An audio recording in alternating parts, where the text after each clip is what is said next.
لمريوش بهو علين والين هون رحمة لولمي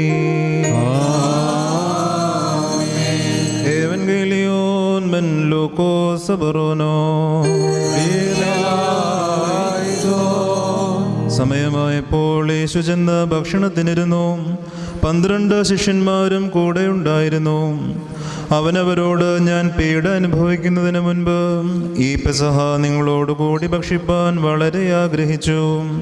എന്തെന്നാൽ ദൈവരാജ്യത്തിൽ വെച്ച് നിവർത്തിതമാകുന്നതുവരെ ഇനിയും ഇത് ഞാൻ ഭക്ഷിക്കയില്ലെന്ന് നിങ്ങളോട് പറയുന്നുവെന്ന് പറഞ്ഞു.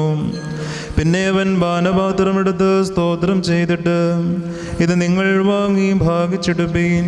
എന്തെന്നാൽ ദൈവരാജ്യം വരുന്നതുവരെ മുന്തിരിച്ചാറ് ഞാൻ കുടിക്കയില്ലെന്ന് ഞാൻ നിങ്ങളോട് പറയുന്നുവെന്ന് പറഞ്ഞു. അനന്തരം അവൻ അപ്പമെടുത്ത് സ്തോത്രം ചെയ്ത് നുറുക്കി അവർക്ക്